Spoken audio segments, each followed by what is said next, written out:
Sir test आज तो नहीं है।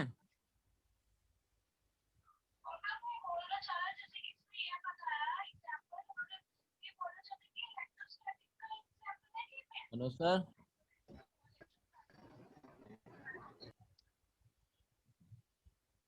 हेलो सर अटेंडेंस लगा दो 130। रोशन पूछे आज कोई टेस्ट तो नहीं है इनका।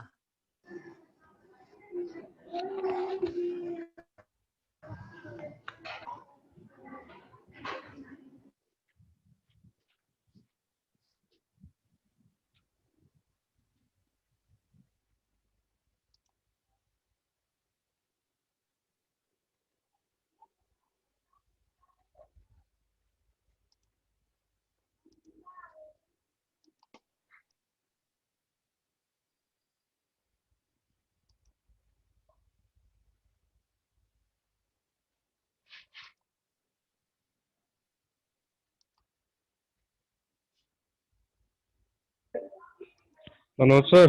हाँ बोलिए। मैं कह रहा हूँ मैं सर्विस सेंटर आया हूँ सर, मेरी अटेंडेंस लगा दोगे? क्या नाम है? रजनीश 134। हाँ ठीक है, लगा देंगे। सर अगले वाले की भी लगा देना। हैं? अगले वाले की भी लगा देना सर, टाइम लग जाएगा मेरे को यहाँ पे। अच्छा ठीक है, ठीक ठीक है 135 रत्नेश की भी लगा दो। रत्नेश जी लीव कर रहा हूँ सर। ठीक है, वो अटेंडेंस लग जाएगी। अभी बच्चे ज्वाइन कर रहे हैं, पार्टिसिपेंट को इन कर रहा हूँ, 2 बार अटेंडेंस में दे देता हूँ। सर मैं लीव कर दूँ? हाँ ठीक है सर 134 लिख हाँ के हाँ, रख लेना सर अलग से। Rajnish Kushwaha. Today we discuss about the evolution of the HR management. HR management का इवोल्यूशन कैसे हुआ, हिस्ट्री क्या है इसका, उसी पे डिस्कस करेंगे। तो ये आपको मैंने पहले आपको ये टेबल दिखा दिया कि टेबल देखने से आपको पहले आपको आसानी होगी कि कैसे कैसे इवोल्यूशन किया। बिफोर 1890 में जो एचआर का जो फोकस था, एचआर मैनेजमेंट का फोकस था, वो एम्प्लॉय वेलबींग पे था। एम्प्लॉय का जो है कैसे वेलबींग हो। इंडस्ट्रियल टेक्नोलॉजी उस वक्त सेकंड इंडस्ट्रियल रिवोल्यूशन आया हुआ था, तो इंडस्ट्रियल टेक्नोलॉजी का आपको इवोल्यूशन हुआ था आपको 1890 के पहले, है ना। इंडस्ट्रियल टेक्नोलॉजी आई थी, इंडस्ट्रियल रिवोल्यूशन हुआ था, तो उसमें एचआर की जो एक्टिविटी होती थी डिसिप्लिनरी सिस्टम होता था, डिसिप्लिनरी सिस्टम होता था, उसमें डिसिप्लिनरी के जो स्टेप्स होते थे वही जो है कंपनियां अपना लेती थी। 1910 के बीच में एम्प्लॉय वेलबींग का समय आया, उसमें हेल्थ के और सेफ्टी प्रोग्राम पे ध्यान लगे। एम्प्लॉय का हेल्थ और सेफ्टी कैसे हो, है ना। तो इसमें एग्जाम्पल कुछ इवेंट दिए हुए हैं। नेशनल केस रजिस्टर का फॉर्म्स बना, first personal department to handle the employ issue, है ना। नेशनल केस रजिस्टर बना जो कि एम्प्लॉय को हैंडल करने का इशू को वो आपको देखता था। तो ये एम्प्लॉय वेलबींग जो है आपको 1900 से 1910 के बीच में आपको चला। 1920 से 1930 के बीच में टास्क डिजाइन किया गया, हर एक आदमी का, हर एक वर्कर का टास्क डिजाइन किया गया, इफिशिएंसी निकाली गई कि हर एक आदमी का इफिशिएंसी निकाला गया। And impact of the work group on individual, जो वर्क ग्रुप है, जो टीम में काम करता है, उस ग्रुप का जो है इम्पैक्ट निकाला गया कि भाई उसका इंडिविजुअल पे क्या फर्क पड़ता है। तो वर्क टीम वर्क को उसको आपको किया गया। दूसरा एचआर एक्टिविटी में क्या हुआ, इसी दरमियान जो है टाइम एंड मोशन स्टडी जो है आपको आया।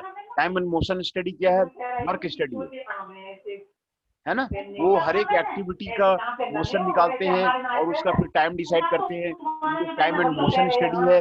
और एम्प्लॉय काउंसलिंग एंड टेस्टिंग शुरू किया गया एम्प्लॉय को। And this is the period of the scientific management, ये जो है साइंटिफिक मैनेजमेंट का आपको period of the scientific management. और 1920 में आपको ये हुआ।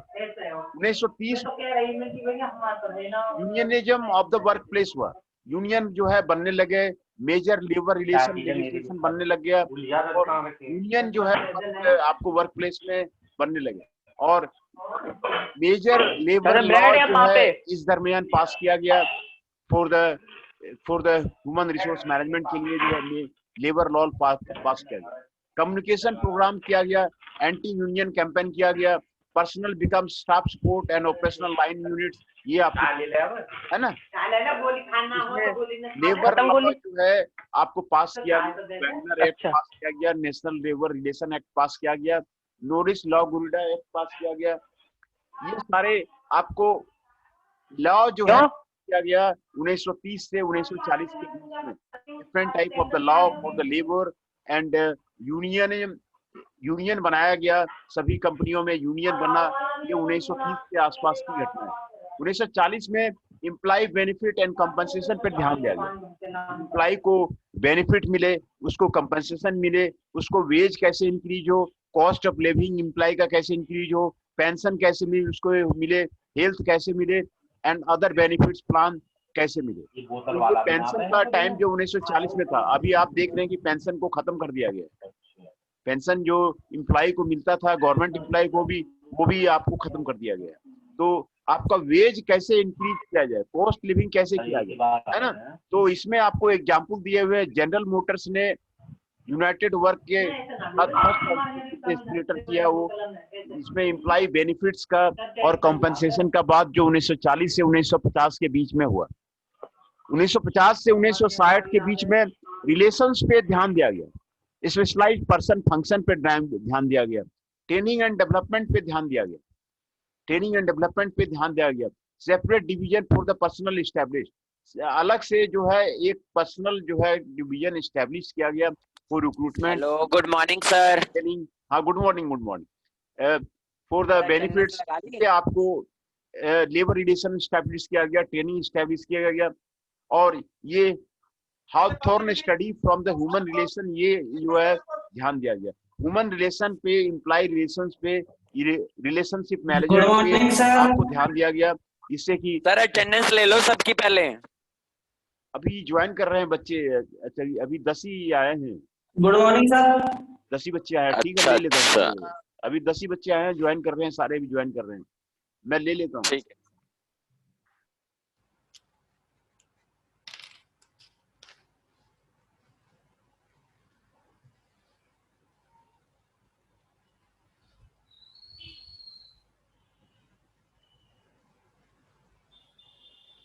सन्नी जी 146%, गुरुराज ओबराय ज्वाइन कर रहे हैं, अर्जुन देव जी ज्वाइन कर रहे हैं, फैजान हाशमी जी ज्वाइन कर रहे हैं,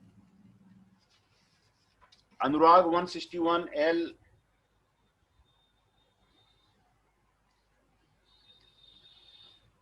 फ्रांसू 1112, गौरव गुप्ता 1113, कुंदन कुमार 163, मुकुल 121, पूरक नागपाल 133, रत्नेश कुमार सर मेरी 135। अटेंडेंस लगा दो। हाँ अटेंडेंस लगा रहे, सबका लगा रहे।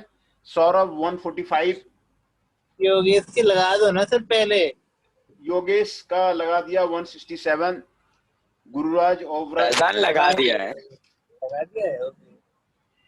गुरुराज ओबराय, सर पेन दे दो योगेश को।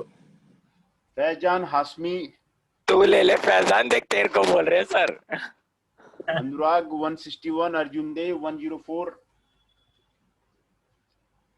फ्रांसू 112, अब सर ना पेन की जगह पेन टैब देंगे तुझे, पेन टैब।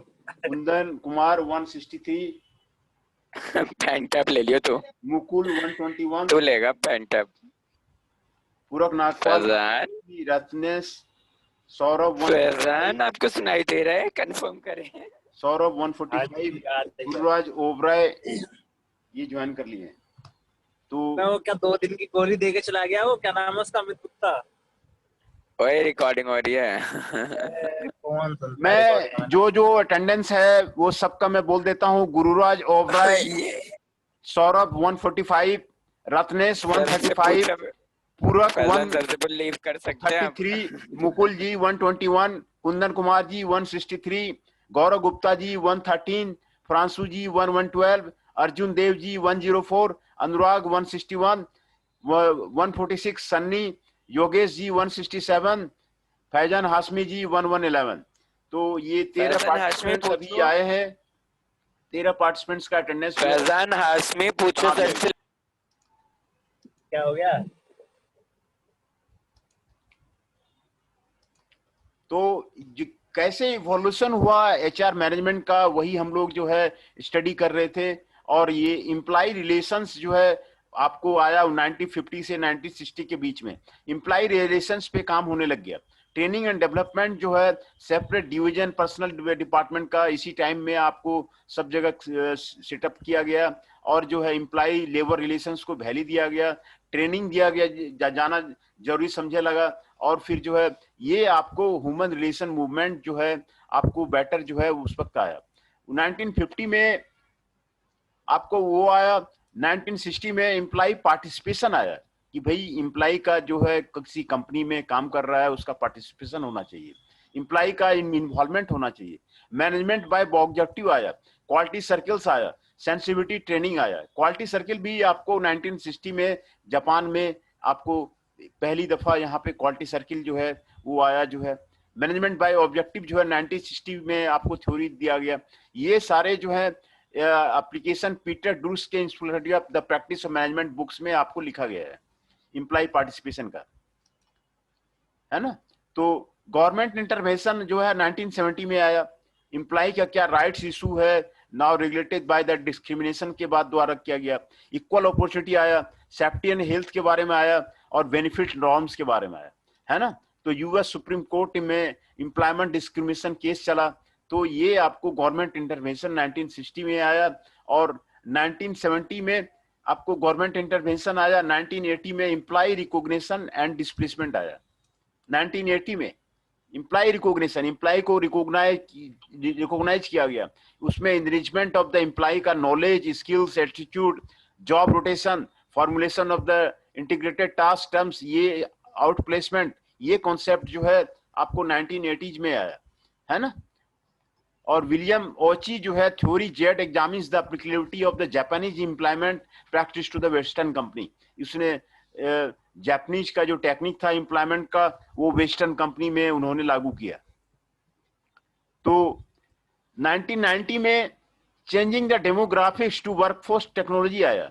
डेमोग्राफिक्स का मतलब है कि एक जगह से दूसरी जगह शिफ्ट होना, आपको जो है वो ग्लोबल पर्सपेक्टिव आया। ग्लोबलाइजेशन 1990 में आया, है ना, 1990 में आया। इंफॉर्मेशन टेक्नोलॉजी भी इसी समय आया। इंफॉर्मेशन टेक्नोलॉजी के आने से जो है काफी मूवमेंट होने लग गया, डाइवर्सिटी प्रोग्राम आपको होने लग गया, एम्प्लॉय राइट इशू आने लग गया। About 70% of the merit women are employed more than double the 1960 rate. यहाँ पर ये आपको कॉन्सेप्ट आया 1990 में। 2000 एंड बियॉन्ड में स्ट्रेटेजिक एचआर प्लानिंग आया। स्ट्रेटेजिक क्या प्लानिंग होनी चाहिए फ्यूचर के बारे में, जो एचआर मैनेजमेंट का क्या रोल होगा, वो आपको आया। Then transition from the service and support consultative leadership role, ये आपको आया। तो आपको एम्प्लॉयड बुक, एक बुक लिखा ह्यूमन रिसोर्स चैंपियन, उसी में आपको स्ट्रेटेजिक एचआर प्लानिंग का आपको रोल आपको वहां पे आया था। तो ये टेबल से आपको पता चल जा रहा है कि कौन सा कॉन्सेप्ट जो है आपको ह्यूमन रिसोर्स मैनेजमेंट का किस वक्त आपको इवॉल्व हुआ, ये आपको evolution of the HR management आपको बता देता है। Now come to the what are the history of the human resource management. History of the human resource management आपको यहाँ पर आपको दे रहा है कि मॉडर्न ह्यूमन रिसोर्समेंट है इमर्ज थ्रू मेनी स्टेजेस। पहला तो इंडस्ट्रियल रिवोल्यूशन आया। इंडस्ट्रियल रिवोल्यूशन आने के बाद जो है mainly of the development of the machinery पे थिंक किया गया, linking of power to the machines किया गया, establishment of factory system and mass production का कॉन्सेप्ट आया इंडस्ट्रियल रिवोल्यूशन से, और personal touch with the employee आया, इंक्राइज्ड मैकेनाइजेशन आया, स्पेशलाइजेशन वाज मेड, ये इंडस्ट्रियल रिवोल्यूशन आया। उसके बाद जो है ट्रेड यूनियनिज्म आया। ट्रेड यूनियन में worker forms their union to improve their lot, उसमें आपको कलेक्टिव बार्गेनिंग करने लग गया, ग्रेवेंस हैंडलिंग करने लग गया, आर्बिट्रेशन करने लग गया, डिसिप्लिनरी प्रैक्टिस होने लग गई, एम्प्लॉय बेनिफिट प्रोग्राम होने लग गया। ये आपको union used strikes, slow down workouts, picketing, boycott and sabotage for their purpose, trade union बना। ट्रेड यूनियन के बाद जो है आपको FW टेलर ने आपको साइंटिफिक मैनेजमेंट को डेवलप किया। Development for a true science, scientific management को ह्यूमन रिसोर्स मैनेजमेंट के साथ में आपको डेवलप किया। Scientific selection and training of worker जो है आपको होने लग गया FW टेलर के कंसेप्ट से। Development of the every worker to his fullest potential, ये आपको होने लग गया। तो साइंटिफिक मैनेजमेंट जो है वो ग्रेट इन्फ्लुएंस दिया आपको मैनेजमेंट पे, particularly on the employer relationship, उसने ग्रेट इन्फ्लुएंस दिया। Led to the professional of the management, human engineering but critics of the scientific management, ये जो है आपको ह्यूमन फैक्टर इन इंडस्ट्री आया। उसके बाद इंडस्ट्रियल साइकोलॉजी आया। इंडस्ट्रियल साइकोलॉजी में क्या किया गया, stressed matching of the employ skills with the job, है ना, मैचिंग किया गया। एम्प्लॉय का क्या स्किल है और जॉब का क्या डिस्क्रिप्शन है, जॉब में क्या इनरिचमेंट है, उसके बारे में इंडस्ट्रियल साइकोलॉजी आया। और जो है उसके तहत जो है ये सिलेक्शन जो है होने लग गया, सिलेक्शन अच्छे आदमी का होने लग गया, प्लेसमेंट अच्छे आदमी का होने लग गया, टेस्टिंग होने लग गया और ट्रेनिंग होने लग गया। ट्रेनिंग जो है आपको एम्प्लॉय को ये इंडस्ट्रियल साइकोलॉजी के आने से आपको हुआ। ह्यूमन रिलेशन मूवमेंट जो है फिर उसके हाथ्रो एक्सपेरिमेंट के द्वारा ह्यूमन रिलेशन मैनेजमेंट की फीलिंग आने लगी कि बेटर ह्यूमन रिलेशन मैनेजमेंट होना चाहिए, that influence on the productivity, है ना, इनफॉर्मल ग्रुप एंड इंडस्ट्री, ये आपको टेक्नो इकोनॉमिक सिस्टम ये उसमें आने लग गया। बिहेवियर साइंसेस में आपको कई सब्जेक्ट जो है anthropology, sociology and psychology has provided the subject matter for the human resource management. तो job engagement, employ participation, two way communication, ये सारा आपको बिहेवियरल साइंस से आया। Human resource specialist, employ welfare आया आपको। ये सारे आपको हिस्ट्री दिखा रहे हैं कि आपको ह्यूमन रिसोर्स मैनेजमेंट आपको इंक्रीज कर गया। और जो रिक्रूटमेंट है, सिलेक्शन है, ट्रेनिंग ऑफ एम्प्लॉय, ये आपको होने लग गया। Evolution of the concept of the human resource management, ये कंसेप्ट जो है modern concept of the human resource management have the following stages. कैसे आपको डेवलप हुआ, कम्युनिटी कंसेप्ट, है ना, कम्युनिटी कंसेप्ट होने लग गया कि ह्यूमन रिसोर्स जो मैनेजमेंट होगा वो आपको सेलेक्टिंग करेगा, ट्रेनिंग करेगा, रिवार्ड करेगा, मेंटेनिंग ऑफ द वर्कर्स करेगा। ये आपको industrial revolution give the factory system, ये आपको कम्युनिटी कंसेप्ट आया due to the separation of owners from the managers. Close relationship between owner and employ were broken, labour began to the we consider commodity to be bought and sold. ये आपको community concept आने लग गया कि labour को जो है bot किया जाने लगा और सोल्ड किया जाने लगा। उसमें आपको रिलेशनशिप ब्रेक हो गया, separation of workers from the managers हो गया। The factor of production concept, under this concept employ were considered as a factor of production like a land, material and machinery, है ना। ह्यूमन रिसोर्सेज को एक जो है फैक्टर समझा जाने लगा प्रोडक्शन कॉन्सेप्ट का, जैसे कि मटेरियल को समझा जाता था, मशीनरी को समझा जाता था, विच मैक्सिमाइजेज द प्रोडक्टिविटी, आपको प्रोडक्टिविटी को मैक्सिमाइज किया। दूसरा द पैटर्नलिस्टिक कॉन्सेप्ट आया, इंप्रूव देयर लॉट, है ना। तो production of the employment due to all these forces, recreation facility, personal plan, group insurance scheme, housing facility, ये सारा आपको पैटर्नलिस्टिक कॉन्सेप्ट आया। तो इसी में मैंने आपको इवोल्यूशन ऑफ द एचआर के बारे में पूरा समराइज किया हुआ ये टेबल मैंने आपको बता दिया। उसके बाद द ह्यूमैनिटेरियन कॉन्सेप्ट आया, under the paternalistic employer the employer was providing benefits to employee as favour, ये आपको आया। ह्यूमन रिसोर्स कॉन्सेप्ट आया, several studies were conducted to analyse and understand human behaviour in the organisation. Human behaviour का ये study करने लग गया, उसमें motivation, group dynamics, organisational climate, organisational conflict become popular concept during this period. The emerging concept, जो emerging concept है वो partners क्या क्या है, तो इसमें आ गया कंपनीज स्टॉक मेंबरशिप, जो है आपको वर्कर रिप्रेजेंटेटिव होना चाहिए, कंपनी स्टॉक मेंबरशिप होना चाहिए। Emerging trend creating a feeling among the workers that the organisation is their own, ये आपको इमर्जिंग कॉन्सेप्ट है। Slowly but steadily human resource management is emerging as a special academic discipline as a profession. आपको human resource management का जो है सभी company में, सभी कॉलेज में आपको एचआर रहता है, जो कि अपना जो है फंक्शन करता है ना। It is growing as a career and distinct specialize like human resource development, industrial relation. The human resource began as a record keeping function, है ना, रिकॉर्ड कीपिंग फंक्शन उसको रखने लग गया।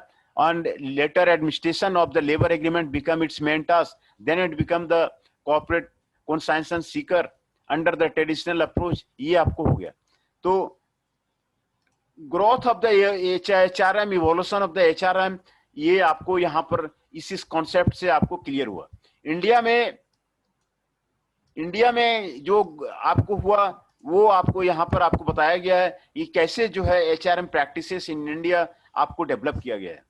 तो in India origin of the human resource management is trace during the factory working during 1920s में आपको ये आपको डेवलप हुआ। Royal commission was set up in the 1931 appointing the labour officers, labour officers को अपॉइंट करना शुरू हुआ India में 1930 में, जो कि जॉब देखता था, इंडेफिनेस देखता था, on check the corrupt practices in the recruitment and selection of Indian industry, ये देखता था to check the corrupt practices in the recruitment and selection in the Indian industry.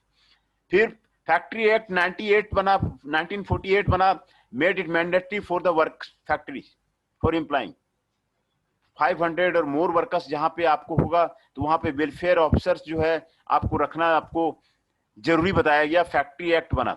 The act also prescribe the qualification and duty of the welfare officer को आपको दिया है ना। तो ये आपको इंडिया में आपको बना। फिर उसके बाद Indian institute of personal management Calcutta में बनाया गया, Indian institute of personal management Calcutta में बनाया गया, और national institute of labour management Mumbai में बनाया गया ड्यूरिंग द 1950, जो कि आपको ह्यूमन रिसोर्स को स्टडी करे, उसके रिलेशनशिप को स्टडी करे, उसके डिफरेंट फंक्शन को स्टडी करे, ये आपको इंडिया में आया। During the 1960 personal function beyond the welfare aspect, ये आपको किया गया। Labour welfare, industrial relations and human resource administration, ये आपको किया गया। रैपिड इंडस्ट्रियलाइजेशन इंडिया में हुआ, opening of the public sector 1960 में आपको हुआ। 5 ईयर प्लान में आपको ह्यूमन रिसोर्स मैनेजमेंट की जगह देने लग गई। तो ये आपको प्रोफेशनलिज्म को आपको डेवलप हुआ।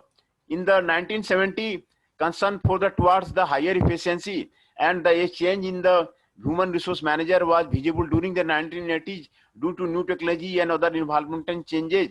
ये सारे काम जो है आपको 1970s में इंडिया में हुआ। 1990 में आपको human factor industry has been realized growing awareness of the human resource management as a distinct discipline। ये आपको एक अलग से डिसिप्लिन बनाने का काम जो है 1980 में शुरू हुआ। अभी ये जो है इंडिया में एचआरएम मैनेजमेंट की स्पेशलाइजेशन का स्टडी होता है, और जो है एमबीए में बीबीए में एचआर मैनेजमेंट की पूरा एक स्पेशलाइजेशन स्टडी है, उसका सब्जेक्ट जो है बिल्कुल डिफरेंट है। तो अभी एचआर मैनेजमेंट का जो सिलेबस है वो भी आप देख रहे हैं काफी वास्ट सिलेबस है। ये जो है एमबीए का जो आपका सिलेबस है वो सिलेबस आपको दिया हुआ है। तो ये जो आपको डिस्टिंक्ट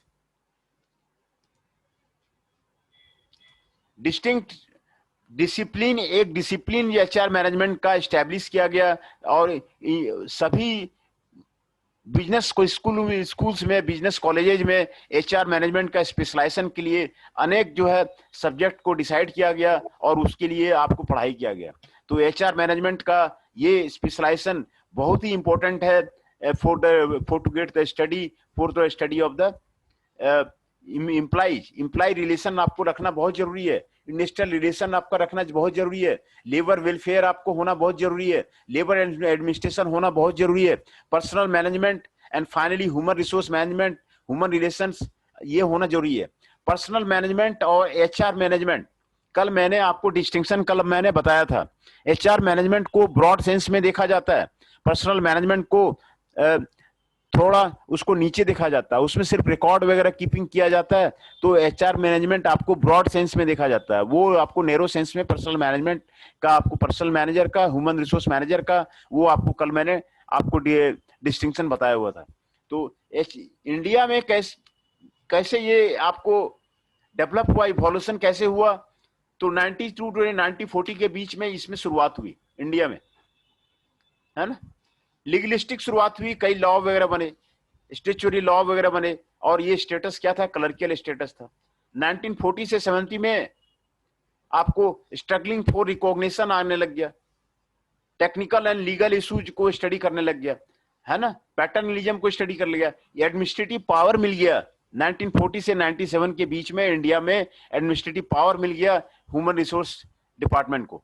1970 से 99 में आप देखिए कि उसका बढ़ते चला जा रहा है, क्लर्कियल के बाद एडमिनिस्ट्रेटिव आया, उसके बाद मैनेजमेंट आया, फिर एग्जीक्यूटिव आया, फिर टॉप लेवल आया। अभी जो काम हो रहा है इंडिया में, टॉप लेवल पोजीशन में एचआर मैनेजर बैठे रहते हैं, किसको रिक्रूटमेंट करना है, किसको सिलेक्शन करना है, किसका क्या है। तो एचआर मैनेजमेंट का डायरेक्ट जो है आपको मैनेजमेंट से लिंक होता है, ह्यूमन रिसोर्स मैनेजमेंट का। तो ये भी एक जो है अच्छा आपको जॉब देता है। ह्यूमन रिसोर्स मैनेजमेंट भी अगर सही ढंग से कर लिया जाए तो आपको जॉब की कमी नहीं है।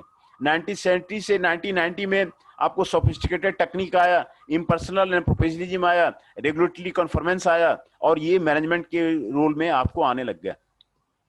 एग्जीक्यूटिव के रोल में ह्यूमन वैल्यू को फोकस किया गया, प्रोडक्टिविटी को फोकस किया गया, है ना। फिलोसफिकल इशू आया, प्रोमाइजिंग आया आपको, और 2002 में आपको टॉप लेवल में आपको जो है एचआर मैनेजर जो है टॉप लेवल में आपको बैठने लग गया, है ना। ये आपको साइकोलॉजिकल कंसेप्ट आया।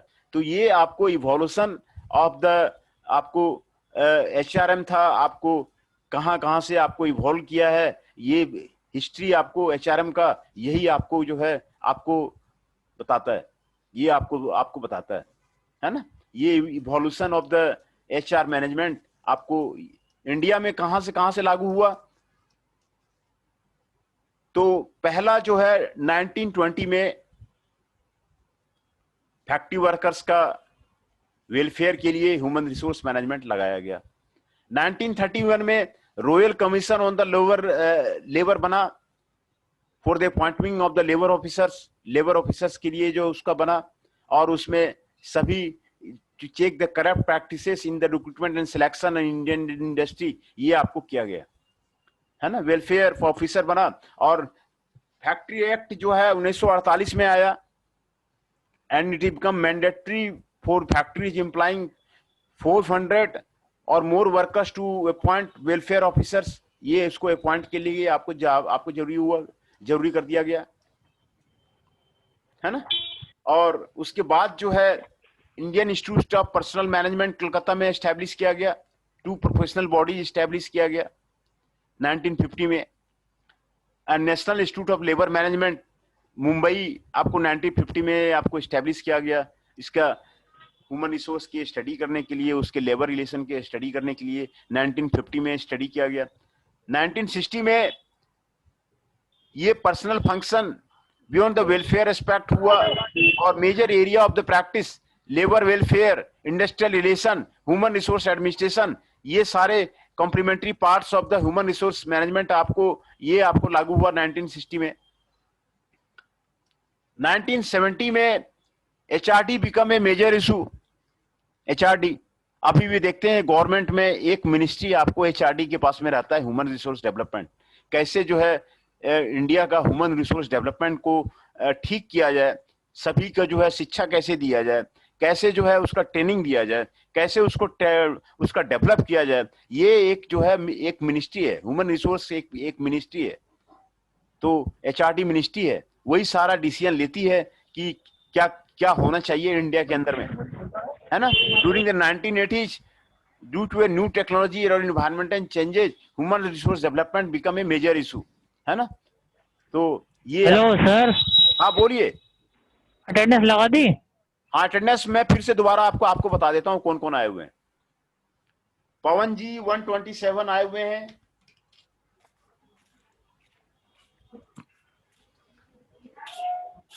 सर 146 लगा दो सर, मैं लीव कर रहा हूँ।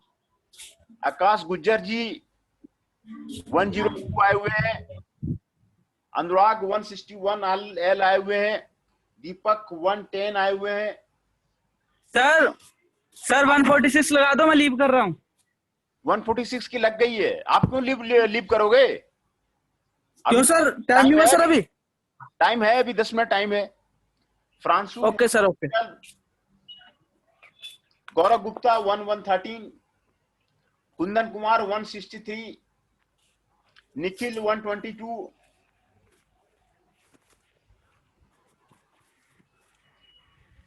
पूरक नागपाल 133, रत्नेश कुमार 135,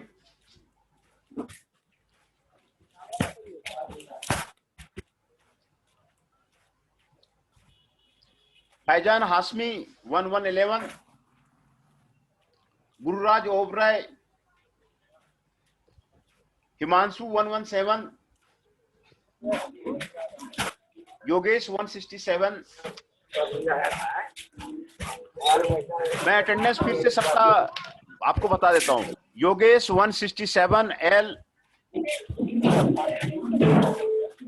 हिमांशु 117, गुरुराज ओबराय जी, फैजान हाशमी जी 1111, रत्नेश कुमार जी 135, पूरक नागपाल जी 133, निखिल जी 122, कुंदन कुमार जी 163, गौरव गुप्ता जी 113, फ्रांसू जी 1112, दीपक 1110, अनुराग 161, आकाश गुज्जर जी 102, सन्नी जी 146।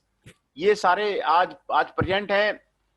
14 स्टूडेंट्स प्रेजेंट हैं, है ना। और कल थर्सडे है।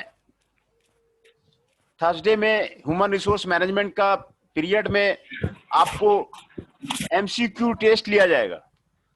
20 क्वेश्चंस मैं आपको व्हाट्सएप कर दूंगा, और वो 40 मिनट का समय है। 40 मिनट का समय में आपको वहां से आंसर, उसके बाद जो है आपको मेल करना है। वो कॉलेज से नोटिफिकेशन आया है कि मेल करना है। मेल आईडी मेरा दिया हुआ है, व्हाट्सएप नहीं करना है। वो कहते हैं कि रिकॉर्ड रखना है ना। तो आपको जो आंसर है, आंसर आपको मेल करना है। मेल आईडी मेरा दिया हुआ है मेल आईडी पे हमारा जो है, आपको सभी जगह नोट्स में भी मेल आईडी आपको मिल जाएगा हमारा, इसलिए आपको मेल आईडी का प्रॉब्लम नहीं है। वो कह रहे हैं कि आप मेल से आंसर मंगाइए और उसका रिकॉर्ड रखिए। तो वो रिकॉर्ड रखने के लिए एक फोल्डर जो है वो बनेगा और उसमें सारे स्टूडेंट्स का जो उसमें आप उसको जमा करेंगे तो उसका रिकॉर्ड रखा जाएगा, है ना, और उसको चेकिंग के बाद जो है आपको मार्क्स जो है बता दिया जाएगा। तो कल थर्सडे है, थर्सडे को पहला एमसीक्यू टेस्ट जो है आपका लिया जाएगा, है ना। तो एमसीक्यू टेस्ट के क्वेश्चन व्हाट्सएप से भेज दिए जाएंगे और आपको जो आंसर है वो ईमेल करना है, व्हाट्सएप नहीं करना है, ईमेल करना है। ईमेल करके उसका रिकॉर्ड जो है रखने के लिए बोला जा रहा है कि उसका रिकॉर्ड यहाँ पर रखिए, है ना। तो कल आपका एचआरएम का आपको टेस्ट होगा, ठीक है ना। तो ये आपको इंडिया में एचआरएम प्रैक्टिसेस कैसे कैसे डेवलप हुआ, क्या क्या एक्ट बनाए गए, 2 आपको इंस्टीट्यूशन खोला गया है, इंडिया में खोला गया है आपको लेबर रिलेशंस को इंप्रूव करने के लिए एचआरडी मिनिस्ट्री बनाई गई है।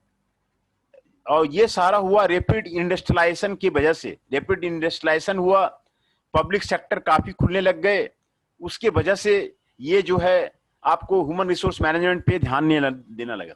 एचआर मैनेजमेंट एक स्पेशलाइजेशन के रूप में बीबीए में, एमबीए में पढ़ाया जाता है, इसीलिए ये कंप्लीट फास्ट सब्जेक्ट है।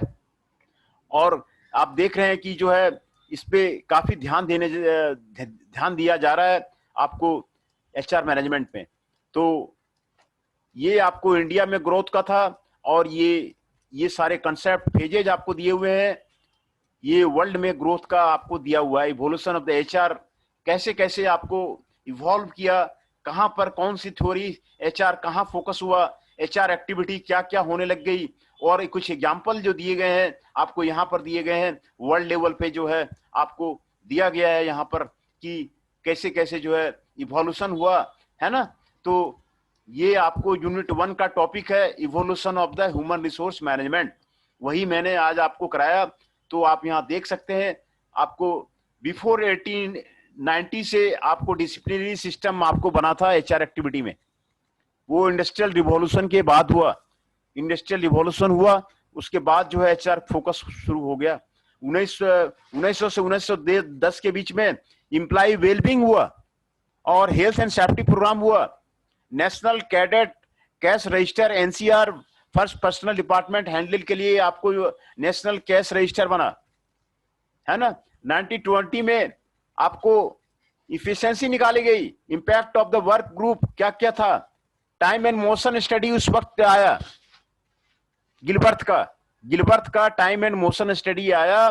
टाइम एंड मोशन स्टडी पर भी जो है आप प्रोजेक्ट कर सकते हैं, उसमें हर एक एक्टिविटी का टाइम नोट किया जाता है और जो अननेसेसरी एक्टिविटी है उसको आपको हटाया जाता है। तो टाइम एंड मोशन स्टडी भी एक सब्जेक्ट है ना। तो ये टाइम एंड मोशन स्टडी का भी जो है एक आपका सब्जेक्ट का पढ़ाई होता है। इसी बीच आपको साइंटिफिक मैनेजमेंट का थ्योरी आया।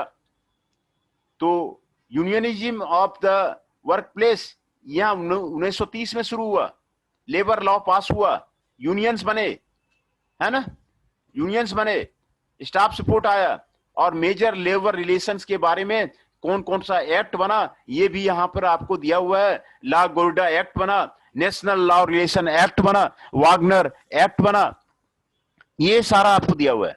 इंप्लॉय बेनिफिट एंड कंपनसेशन दिया जाने लग गया, वेज इंक्रीज होने लग गया, कॉस्ट ऑफ लिविंग आपको इंक्रीज होने लग गया। तो जनरल मोटर में आपको स्केलेटर काउज का आपको साइन फर्स्ट कॉन्ट्रैक्ट आपको यहाँ पर देखने को मिला।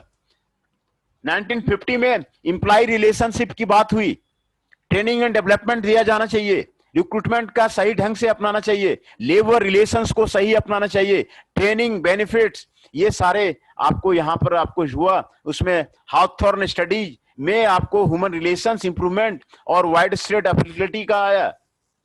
इंप्लॉय पार्टिसिपेशन 1960 में आया, तो उसमें employ involvement management by objectives, quality circle, sensitivity training ये आपको आया।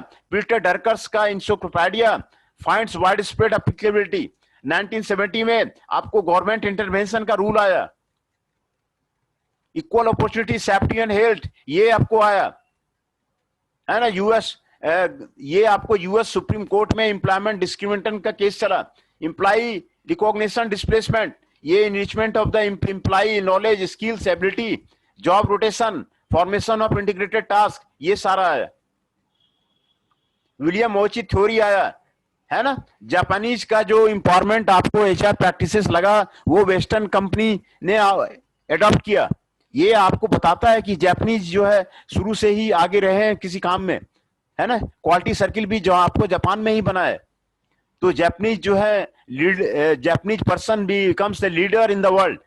जापानीज जो है वर्ल्ड में लीडर रहा है। यहाँ पर आप देखिए ओची की थ्योरी, विलियम ओची की theory Z examines the applicability of the Japanese employment, Japanese को एम्प्लॉयमेंट किया to the western companies. Western company में आपको ओलिची का जो थ्योरी था वो आपको वहां पर चलने लग गया। तो जापान हमेशा जो है शुरू से आपको क्वालिटी लीडर रहा है, एचआर मैनेजमेंट में आपको लीडर रहा है। तो ये आपको दिखाता है कि वेस्टर्न कंट्री से भी जो है जापान आपको आगे चल रहा है।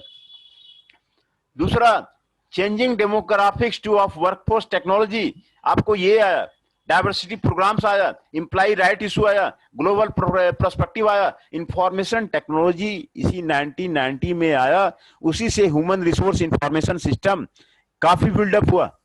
आईटी के आने के बाद जो है सभी जो है अभी कहीं भी आप मल्टीनेशनल कंपनी कहीं पर बैठ करके आपको वो मैनेज कर सकती है थ्रू आउट द वर्ल्ड, और मैनेज कर रही है। बड़ी बड़ी कंपनियां यूनिलीवर वगैरह जो है थ्रू आउट द वर्ल्ड जो है अपना एम्प्लॉय को मैनेज कर रही है, एम्प्लॉय को ये कर रही है इसके चलते, है ना। तो ये आपको आया। दूसरा, strategic HR planning. HR planning क्या है कि वो फ्यूचर को देखता है, what will be the future in the company. वो स्ट्रेटजिक प्लानिंग करता है ह्यूमंस की, वर्कर्स का आपको